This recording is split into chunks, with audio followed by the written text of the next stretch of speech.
సిద్ధెలలో నేను సిద్ధముగా చేసుకో రాజు రానయ్యున్నాడు. పరిశుద్ధుడా, ప్రేమ కలిగిన స్వామి, నిన్ను గణపరచుట ఎంత ఆశీర్వాదకరమైన విషయము. పాటల ద్వారా ప్రభువా, ఆరాధన పాట ద్వారా మీ నామాన్ని మహింపరుచుకున్నారు. మీ ఆత్మను ఇక్కడ చూడగలిగాం. మీ పరిశుద్ధాత్మ సన్నిధిని మా మధ్యలో ఉంచావు. అందరి బట్టి నీకు స్తుతులు చెల్లించుకుంటున్నాం ప్రభువా. మేము ఎంతమంది ఉన్నా నీ పరిశుద్ధాత్మ మా మధ్యలో ఉంటే అది మాకు ఎంతో ఆశీర్వాదకరము. తీసుకొచ్చిన బిడ్డలందరిని బట్టి వందనాలు. భయము కలిగి నీ మందిరానికి వెళ్ళాలని ఆశతో, నీ మాటలు వినాలని ప్రభువా హృదయ వాంఛతో బిడ్డలు వచ్చారు. నిజమే, నీ మాటలో సత్యం ఉన్నది. నీ మాటలు నిజమైనవి. అవి కలిపి చెరిపిడి మాటలు కావు. నీ మాటలు స్వచ్ఛమైనవి ప్రభువా. అవి మోసలో పోసి 7 మారులు కరగబోసిన మేలిమి బంగారము కంటే ఎంతో శ్రేష్టమైన నీ మాటలు ప్రభువా. మేము, మా కుటుంబము, మా బిడ్డలు కేవలము నీ మాటను బట్టి బ్రతుకుతున్నాం. ఒకప్పుడు ప్రభువా లోకం వైపు చూసిన మేము ఈరోజు నీ వైపు చూసి కృప ఇచ్చారు. మీకు స్తోత్రాలు. అందుకే ఇశ్రాయేలు, నీ భాగ్యం ఎంత గొప్పదన్నావు. యెహోవా రక్షించి నిన్ను పోలిన వాడెవడు. మా బిడ్డలందరినీ రక్షించుకున్నావు. నీ రక్తంలో కడగబడిన బిడ్డలుగా నీ స్వాస్థ్యముగా మమ్మల్ని ఏర్పాటు చేసుకుని నీ పరలోక రాజ్యమునకు వారసులుగా చేశావు. అందరిని బట్టి స్తోత్రాలు ప్రభువా. ఇదిగో సంఘాన్ని జ్ఞాపకం చేసుకొనండి. సంఘ బిడ్డలను, కుటుంబాలను జ్ఞాపకం చేసుకొనండి. సంఘాన్ని ఆశీర్వదిస్తున్నావు, కుటుంబాలను ఆశీర్వదిస్తున్నావు, మా బిడ్డలను ఆశీర్వదిస్తున్నావు. మా పనులను, మా ఉద్యోగాలను, మా వ్యాపారాలను, మా పనివారిని, మా వాహనాలను మీరు దీవిస్తున్నారు ప్రభువా. వందనాలు. వాక్యం వినుచుండగానే నీ ఆశీర్వాదాలు బిడ్డల మీద కుమ్మరించండి. ఇంకెవరైతే రావటానికి సిద్ధపడుచున్నారో వారిని కూడా క్షేమంగా తీసుకురమ్మని, ఈరోజు ప్రత్యేకమైన వాక్యముని దీవించి ఆశీర్వదించమని యేసు నామమున అడుగుచున్నాము తండ్రి, ఆమేన్. మీరు దేవునికి, you are God fearing person. దేవుడు మిమ్మల్ని దీవిస్తున్నాడు అన్నాడు. దేవునికి భయపడవా? చెప్పు, దేవునికి భయపడవామా? పాస్టర్ గారికి భయపడదు. ప్రభువుకు మనం భయపడదాం, ఆశీర్వాదాలు పొందుదాం. తండ్రికి కూడా సమానమైనటువంటి బాధ్యత, పాత్ర, ప్రాముఖ్యత అన్నీ ఉన్నాయి. మరి అలాంటి తండ్రిని మనం తప్పకుండా జ్ఞాపకం చేసుకోవాలి. తల్లిదండ్రులను మర్చిపోతున్నటువంటి బిడ్డలు ఈ రోజుల్లో కదా. కొంతమందికి తండ్రి ఏంటో తల్లి ఏంటో తెలియదు. ఊరికే ఈ శారీరకంగా నన్ను కన్న తండ్రి అనుకోవటమే తప్ప తండ్రి యొక్క పాత్ర, తన యొక్క ప్రాముఖ్యత ఏంటో బిడ్డలు రాను రాను సంవత్సరాలు గడిచిన కొలది తండ్రి పాత్ర క్షీణించిపోతూ ఉంది కుటుంబంలో కదా. వినాలి, కళ్ళు, ఆ చెవులు నిక్కబడి వినాలి. తండ్రి పాత్ర గురించి మాట్లాడదాం అనుకుంటున్నాను నేను. ఇష్టమేనా మీ అందరికి తల్లులకి? భలే వెళ్ళండి, ఎంతసేపు తల్లుల గురించే మాట్లాడండి పాస్టర్ గారు, తండ్రి గురించి మీకెందుకు అంటారా? నోనో, తండ్రి పాత్ర కుటుంబంలో బహుగణనీయమైన పాత్ర, వెరీ ఇంపార్టెంట్ రోల్. తల్లి ప్రేమ వలె పైకి కనబడే ప్రేమ కాదు తండ్రిది. ఒప్పుకోవాలి.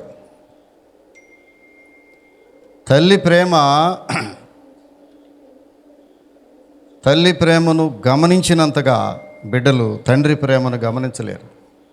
ఒక సమయం వచ్చే వరకు తండ్రి ప్రేమ కనబడదు పిల్లలకి. ఒక స్టేజ్ వచ్చేటప్పటికి అవును నా తండ్రి ప్రేమ గొప్పది అని బిడ్డలు గ్రహిస్తారు. ఆ సమయం వచ్చినప్పుడు తండ్రి ప్రేమ వెల్లడవుద్ది కుటుంబంలో. అప్పుడు బోర్ను ఏడుస్తాడు వీడు. మా నాన్నగారు మమ్మల్ని ఎంత ప్రేమించాడు, మా నాన్నగారి పాత్ర నా కుటుంబంలో ఎంత గొప్పది, నేను పెరిగి పెద్దవాడిని అవ్వటానికి మా తండ్రి పాత్ర ఎంత గొప్పది. కొంతమంది తల్లులు బిడ్డలకు బోధించే విషయంలో తల్లి పాత్రనే ఎగ్జిబిట్ చేసి ఎన్లైట్ చేసి మాట్లాడతారు. కానీ నీ తండ్రి పాత్ర ఎంత గొప్పది నీవు ఇంతవాడైతే అని కొంతమంది తల్లులు చెప్పలేకపోవటం ఆశ్చర్యంగా ఉంటుంది. తండ్రిని బిడ్డల దగ్గర తండ్రి పాత్రను నీవు ఎక్స్పోజ్ చేసి చెప్పాలి. అయ్యా నీ తండ్రి ఎలాంటి వాడంటే పనికిమాలోడని చెప్పకూడదు, వాడు పనికిమాలోడు అయినా కానీ. మీ తండ్రి మంచివాడు కాదయా, తిరిగేవాడు అని చెప్తావా పిల్లలకి? చెప్పు. తప్పది, తప్పు. బైబిల్ అలా చెప్పటం. ఏమన్నాడు? నీ తండ్రిని నీ తల్లిని తిట్టమన్నాడా? బూతులు తిట్టమన్నాడా? కొంతమంది బిడ్డలు బూతులు తిడతారు తల్లిదండ్రులని. కొంత ఆడపిల్లలు కూడా. ఈ మధ్య ఆడపిల్లలు బాగా తిడుతున్నారు తల్లుల్ని. ఆడపిల్లలు తల్లులను తెగ తిడుతున్నారు ఈ మధ్య.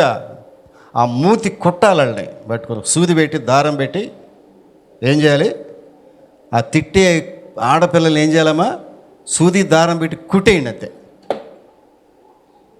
జాగ్రత్త. ఆడపిల్లలో తల్లులను జాగ్రత్తగా మాట్లాడండి.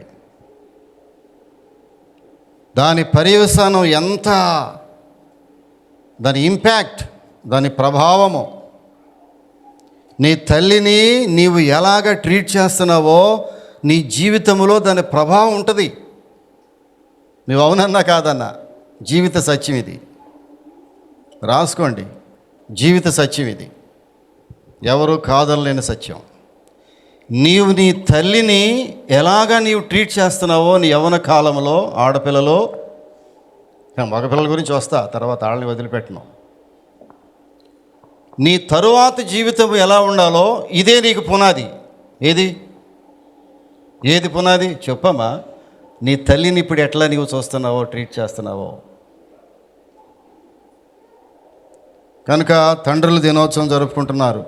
డాడీ ఏదో పాట కూడా పాడుతున్నారు పొద్దున. ఎవరో వాళ్ళ నాన్నగారి మీద ఎవడో పాట పాడుతున్నాడు, సినిమా పాట.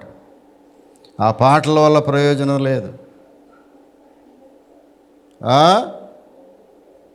తండ్రి ఫోటోకి దండేసి పోయిన తర్వాతలే. తండ్రి ఫోటోకి గజమాల. ఏమాలది? ఏమాల? గజమాల.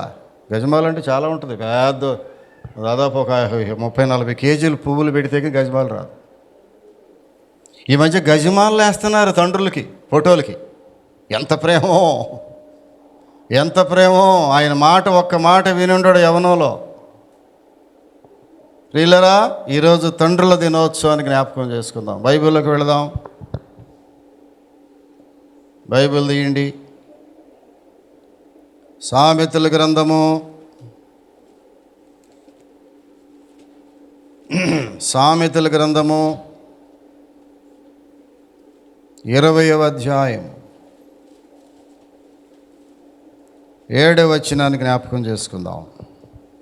యథార్థవర్తనుడగు నీతిమంతుని పిల్లలు వాని తదనంతరము ధన్యులగుదురు. ఎంత కమ్మని వాక్యం ప్రియులారా. యథార్థవంతులకు నీతిమంతుల బిడ్డలు, వారి తల్లిదండ్రులు నీతిమంతులైతే,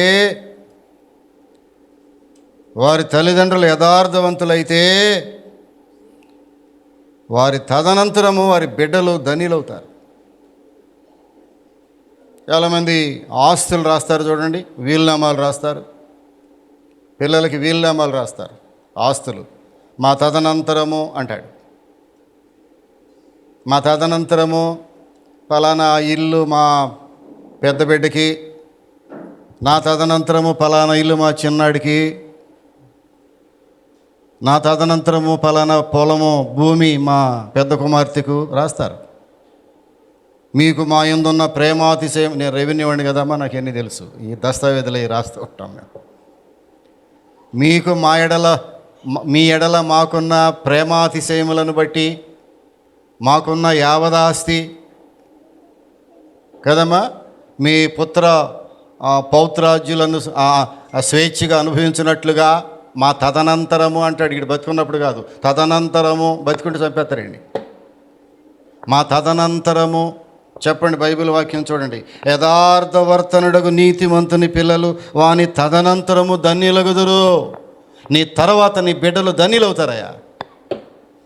ఎప్పుడు నీవు నీతిమంతుడిగా ఉంటే, తండ్రి నీతిమంతుడిగా ఉన్నప్పుడు వారి బిడ్డలు వారి తదనంతరం ధన్యులవుతారు, ఆస్తికర్తలు అవుతారు. ఉదయం ప్రార్థన చేస్తూ ఉంటే ఈ మాట వినబడుతుంది నాకు, ప్రియులారా, నీ బిడ్డలను ఆస్తికర్తలుగా చేయుదును అంటాడు.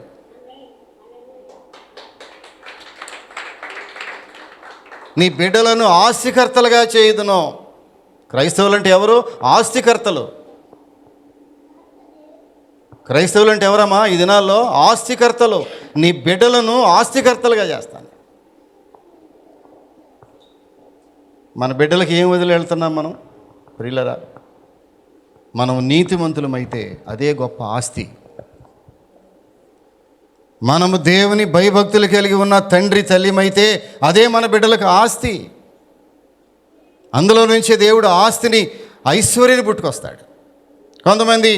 కొంతమంది కోటాను కోట్ల ద్రవ్యాన్ని, కోటాను కోట్ల ఆస్తిని సంపాదించి చివరికి వారి తదనంతరము వారి బిడ్డలకు ఏమీ మిగల్చకుండా వెళ్ళిపోతున్నారు. అంతే, ఆస్తులు నిలబడవు. నీ ఆస్తి అక్కరకు రాదు అన్నాడు బైబిల్లో. ఆ దినమున, ఏ దినమున? దేవుని మహా ఉగ్రత దినమున నీ ఆస్తి నీకు అక్కరకు రాదు. ఆస్తిని మూట కట్టుకుని నా బిడ్డలు క్షేమంగా ఉంటారు అనుకోవటం ఎంత బుద్ధిహీనత. నీవు, బైబిల్ చెప్తుంది, యథార్థవర్తనుడగు నీతిమంతుని పిల్లలు వాని తదనంతరము ధన్యులగుదురు. ప్రియులరా, ఈ రోజున తండ్రి పాత్రను మనం జ్ఞాపకం చేసుకుంటున్నాం. బైబిల్లోకి వెళ్ళి చూసినట్లయితే ఎఫెసీయులకు రాసిన పత్రిక 5వ అధ్యాయము, ప్రియులరా 25వ వచనం చూసినట్లయితే, తండ్రి, ఒక భయభక్తులు కలిగిన తండ్రి ఏం చేస్తాడంటే కుటుంబాన్ని ప్రేమిస్తాడు. తండ్రి కుటుంబాన్ని ప్రేమిస్తాడమ్మా. కుటుంబం అంటే ఎవరు? భార్య. ఒక పురుషునికి కుటుంబం అంటే ఎవరు? భార్య, పిల్లలు. వారే కుటుంబం, వారే సర్వస్వం, వారే లోకం. మా కుటుంబం, మా బిడ్డలు, నా భర్త, నా లోకం అంటాడు.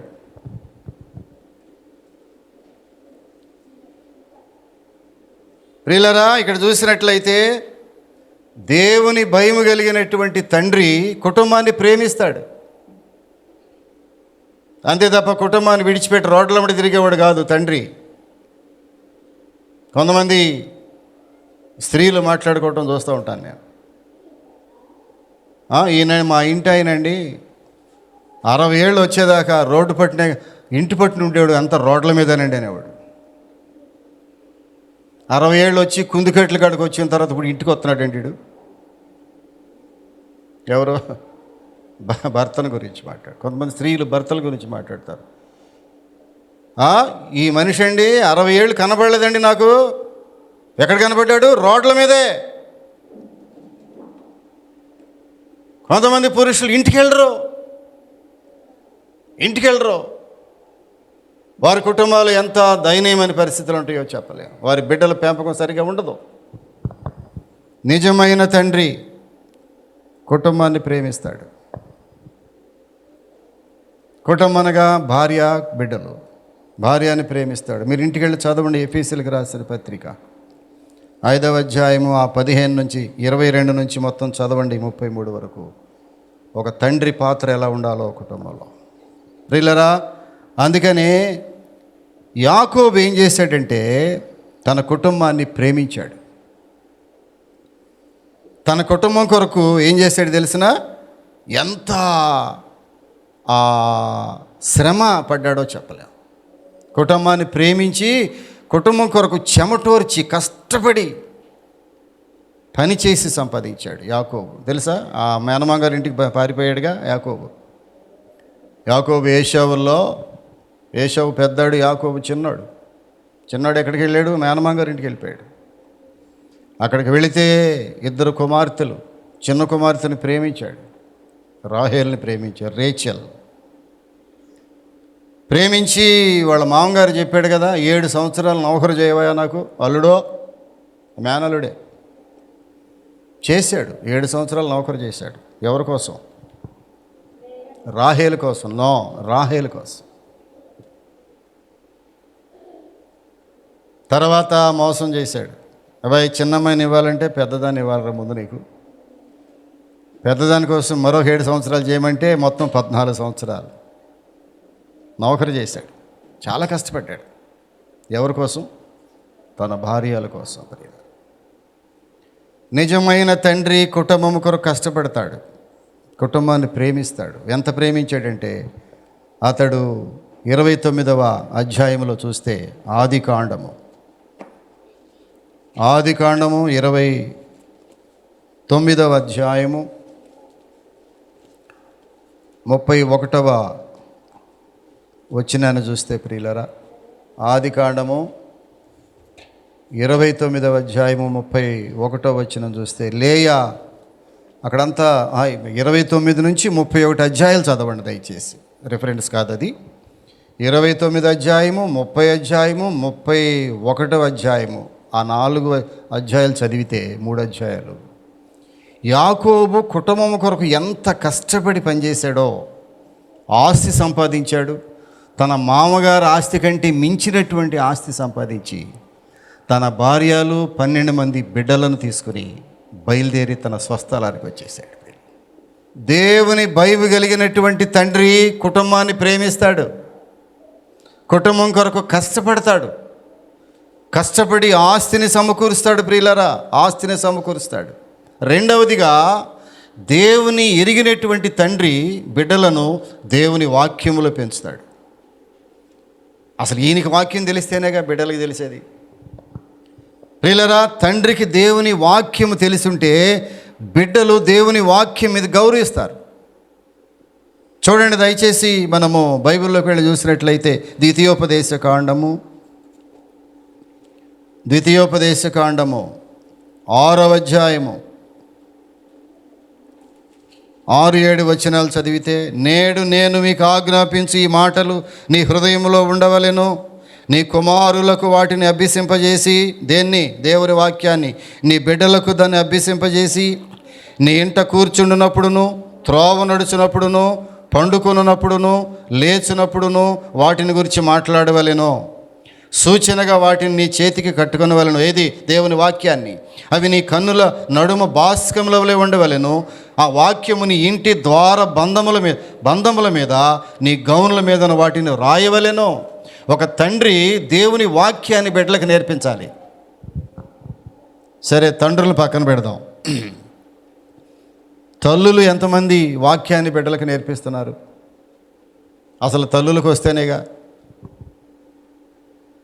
కదా. కొంతమంది తల్లులు దేవుని వాక్యం మీద శ్రద్ధ పెట్టడం లేదు. దేవుని వాక్యం మీద శ్రద్ధ కావాలమ్మా. నీవు దేవుని వాక్యం మీద శ్రద్ధ పెడితే నీ బిడ్డలు దేవుని వాక్యాన్ని నేర్చుకుంటారు. బాలుడిగా ఉన్నప్పుడే వాడు వాక్యం నేర్చుకుంటే పెద్దవాడు అయినప్పుడు వాడి త్రోవను తొలగిపోడు, మంచి త్రోవలోకి వస్తాడు. ప్రియులరా, ఇక్కడ చూసినట్లయితే అబ్రహాము, బైబిల్లోకి వెళ్ళి చూస్తే అబ్రహాము తన బిడ్డలకు దేవుని వాక్యాన్ని బోధించాడు. అబ్రహాము ఒక తండ్రిగా చూడండి, 18వ అధ్యాయం, అక్కడే ఆదికాండము 18వ అధ్యాయము ఆదికాండము 18వ అధ్యాయము 19వ వచనాన్ని జ్ఞాపకం చేసుకుందాం. ఎట్లనగా యెహోవా అబ్రహామును గూర్చి చెప్పినది అతనికి కలుగ చేయనట్లు తన తరువాత తన పిల్లలను తన ఇంటి వారును నీతి న్యాయములు జరిగించుచు యెహోవా మార్గమును గైకొనుటకు అతడు వారికి ఆజ్ఞాపించినట్లు నేను అతను ఎరిగి ఉన్నాను. దేవుని వాక్యమును బిడ్డలకు బోధించటానికి, బిడ్డలు గ్రహించటానికి బిడ్డలకు ఆజ్ఞాపించాడు అబ్రహాము దేవుని వాక్యాన్ని బిడ్డలకు బోధించాడు. దేవుని వాక్యాన్ని బోధిస్తే వాళ్ళ జీవితాలు కట్టబడతాయి. ఒక తండ్రిగా దేవుని వాక్యమును బిడ్డలకు నేర్పిస్తే వారి భవిష్యత్తు కట్టబడద్ది. మరి దేనిలోనూ బిడ్డల భవిష్యత్తు లేదు ప్రియులారా. ఈ దినాల్లో భవిష్యత్తులు పాడైపోతున్నాయి.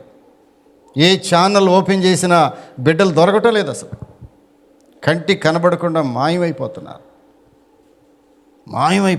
బిడ్డలు మాయమైపోతున్నారు. వారు కనీసం వారి కడసారి చూపు కూడా నోచుకోని స్థితిలో కన్న బిడ్డలు మాయమైపోతున్నారు. విచారపడుతున్నావా ఎప్పుడైనా? ఒక్కసారి సీరియస్గా ఆలోచించావు ఎప్పుడన్నా? ఆ టీవీ చూస్తూ ఉంటే బిడ్డలు మాయమైపోతున్నారు. కన్న బిడ్డలు, వయసు వచ్చిన బిడ్డలు, తల్లిదండ్రులను పోషించి వయసు వచ్చినటువంటి ఆ బిడ్డలు కళ్ళెదుటే మాయమైపోతున్నారు. నీవు అతని బాల్యములోనే నీవు దేవుని మాటలు చెప్పగలిగితే, నీ బాల్య దినములందు నీ సృష్టికర్తను స్మరణకు తెచ్చుకో అని చెప్పగలిగితే, బాల్య దినములో అతన్ని దేవుని మందిరానికి అలవాటు చేయగలిగితే, అతని బాల్యములోనే దేవుని భయమును అతనికి నేర్పగలిగితే, ఈరోజున అతను అదృశ్యమైతే నీవు ఏడుస్తూ ఉండాల్సిన అవసరం ఉండేది కాదేమో. ఎంతమంది తల్లిదండ్రులు గగ్గోల్పడి ఏడుస్తున్నారు, నా బిడ్డలు మాయమైపోతున్నారండి. కంటికి కనబడకుండా మాయమైపోతున్నారు, పోలీసులు కనబడకుండా మాయమైపోతున్నారు, ప్రియులరా ప్రభుత్వాలు కనబడకుండా మాయమైపోతున్నారు. ఎంతమంది మాయమైపోతున్నారు. కారణం ఏంటి తెలిసినా? ఆ బిడ్డలకు దేవుని భయం ఏంటో తెలీదు. డబ్బును సంపాదించి పెడుతున్నావు, ఆశ అంతస్తులు రుచి చూపిస్తున్నావు బిడ్డలకి, లోక జ్ఞానాన్ని చెప్పగలుగుతున్నావు, చదువు చెప్పగలుగుతున్నావు, అంతస్తులు చెప్పగలుగుతున్నావు, కార్లు కొనగలుగుతున్నావు, బిల్డింగులు కట్టిస్తున్నావు, బంగారమును మెళ్ళ గొలుసులుగా లాకెట్లుగా ఇచ్చేస్తున్నావు వాళ్ళకి. కానీ దేవుని భయము నేర్పించలేదు బిడ్డలకి. ఎంత విచారపడాలి తండ్రిగా, తల్లిగా. ప్రియులరా, ఈ రోజున తండ్రిల దినోత్సవం అంటున్నారు. ఒక తండ్రిగా తండ్రి కుటుంబాన్ని ప్రేమించాలి. తండ్రి దేవుని వాక్యాన్ని బిడ్డలకు నేర్పాలి. మూడవదిగా చూసినట్లయితే, ఒక తండ్రి బిడ్డలకు క్రమశిక్షణ నేర్పించాలి. తండ్రి భయం లేకపోతే బిడ్డలు పాడైపోతారు. తల్లి భయం కాదు. హలో, తల్లి భయమునకు తండ్రి భయమునకు తేడా ఉంది. ప్లీజ్ నోట్ దిస్ పాయింట్, రాసుకోవాలి దయచేసి. తల్లి భయమునకును తండ్రి భయమునకును తేడా ఉన్నది. బిడ్డలు తండ్రి భయమునకు భయపడినట్లుగా తల్లి భయమునకు భయపడరు. టెస్ట్ చేసుకోండి మీరు. తండ్రి భయము కావాలి బిడ్డలకి కదా. తల్లిని బురుడి వేసేస్తారు 5 నిమిషాల్లో, తండ్రిని వేయలేరు. తండ్రి గమనిస్తూ ఉంటాడు. ప్రియులారా చూడండి, తండ్రి ఏం చేయాలంటే బిడ్డలకు క్రమశిక్షణ నేర్పించాలి. ప్రియులారా, సామెతల గ్రంథములకు వెళ్ళండి, ఒక్క మాట చూద్దాం. సామెతల గ్రంథము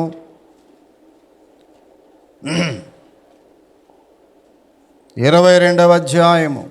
సామెతల గ్రంథం 22వ అధ్యాయము 6వ వచనాన్ని, బాలుడు నడువవలసిన త్రోవను వానికి నేర్పుము, వాడు పెద్దవాడైనప్పుడును దాని నుండి తొలగిపోడు.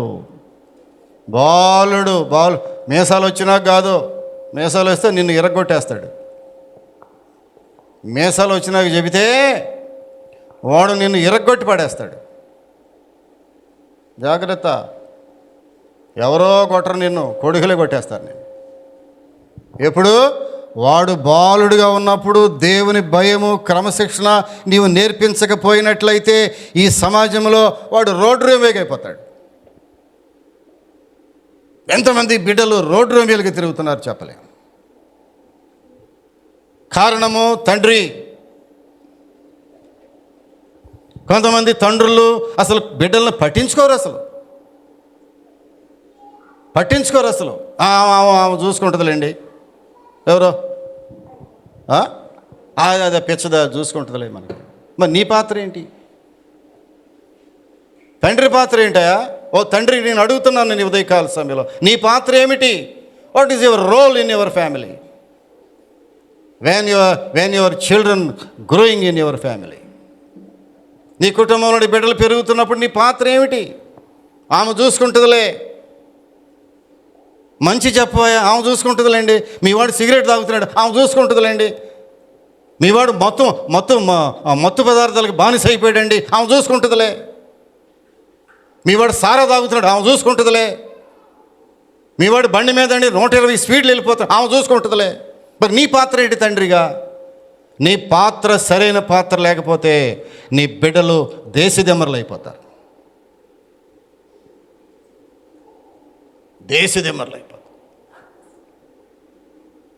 కయ్యూను దేశదిమ్మరైపోయాడు బైబిల్లో. తండ్రి మాట వినకుండా కయ్యూను దేశదిమ్మరైపోయాడు. తండ్రి మాట విన్నటువంటి హేబేలు దేవునికి ఇష్టుడిగా తయారైపోయాడు. దేవుడు ఎంతో ఆనందపడ్డాడు హేబేలును చూసి. హేబేలు అర్పణను దేవుడు అంగీకరించాడు. దేశదిమ్మరైపోయాడు ప్రియులరా.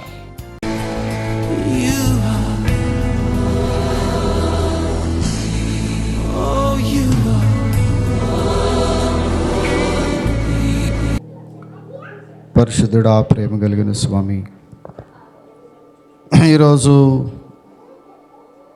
ప్రపంచ తండ్రుల దినోత్సవం జరుపుకుంటున్నాం. ఒక శారీరక తండ్రిగా దావీదు భక్తుడు ఎంత విలపించాడు కుమారుడి కొరకు. అయ్యో నా కుమారుడు అబషాలోమా, నీవు మరణించుట ఎంత నాకు దుఃఖము కలిగించిందయ్యా. కన్న కుమారుని కళ్ళ ముందు పోగొట్టుకున్నాను. నీకు బదులుగా నేను మరణించుంటే ఎంత మంచిదయ్యి ఉంటే ఎంత మేలు జరిగేది. ప్రభువా, ఎంత విలిపించాడు. అయ్యో నా కుమారుడు అబషాలోమా. తల్లడిల్లిపోయాడు దావీదు. ప్రభువా, కిందపడి కొట్టుకున్నాడు. కానీ తన కుమారుడి కొరకు మరణించలేకపోయాడు. అదే పరలోకమందున్న మా తండ్రివి నీవు మా కొరకు కన్నీరు గార్చావు, మా కొరకు మరణించావు. ప్రభువా, నీలాగా నీ జీవితాన్ని సమర్పించిన వాళ్ళు ఎవరున్నారు ఈ లోకంలో? మాకు తండ్రి, మమ్మల్ని చూస్తూ ఊరుకుండే దేవుడు కాదు. మేము నశించడానికి ఇష్టం లేదన్నావు. ఒక్క ఆత్మైనా నశించడం దేవునికి ఇష్టం లేదు. మా అందరి కొరకు సిలువ మీద ఒక రోజున బలి అర్పణగా నీ శరీరమును, నీ ప్రాణమును, ప్రభువా నీ ఆత్మను ఈ పాపులమైన మా కొరకు అర్పించేసుకున్నావు. ఎంత గొప్ప దేవుడు! ఒక్కసారి ఆలోచిస్తే ఈ పాపి కొరకా నీవు మరణించింది ప్రభువా. మేము ఇంకనూ పాపులమై ఉండగా యేసుక్రీస్తు తన రక్తమును శిలువ మీద కార్చాడు. ఎంత అదృష్టవంతులు మేము. మా కొరకు ఒక తండ్రి ఉన్నావు నీవు పరలోక రాజ్యములో అనే ఆ మాట ఎంత ధైర్యాన్ని ఇస్తుంది ఈరోజు మాకు. ఇతరులకు లేని ధైర్యం మాకు ఇచ్చావు ప్రభువా. పరలోకంలో ఒక తండ్రి మాకు ఉన్నావు. పిలిస్తే పలికే తండ్రి ఉన్నావు. ప్రార్థిస్తే వినే తండ్రి మాకు ఉన్నావు. అడుగు ప్రతివానికి ఇచ్చే తండ్రి మాకు ఉన్నావు. స్వస్థపరిచే తండ్రి మాకున్నావు. ఆస్తినిచ్చే తండ్రి మాకున్నావు. ఆరోగ్యాన్ని ఇచ్చే తండ్రి మాకున్నావు. మా బిడ్డలను బ్రతికించే తండ్రి మాకున్నావు. మేము మరణ పరిస్థితిలో పడి ఉన్నప్పుడు మమ్మల్ని బ్రతికించిన తండ్రి మాకున్నావు ప్రభువా.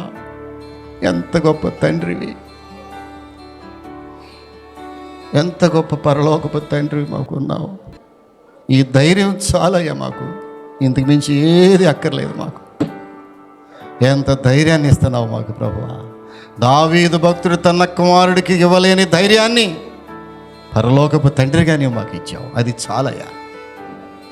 ఆ తండ్రిని మర్చిపోకుండా, ఆ తండ్రిని గౌరవించి, ఆ తండ్రిని ఆరాధించి ఆ తండ్రికి నిజమైన బిడ్డలంగా, నిజమైన కుమార్తెగా, నిజమైన కుమారుడిగా మమ్మల్ని చేసి మీ ఆశీర్వాదాలకు మమ్మల్ని పాత్రలుగా చేయమని, మీ విన్న వాక్యానికి ముద్ర వేయమని యేసు నామమున అడుగుచున్నాము తండ్రి.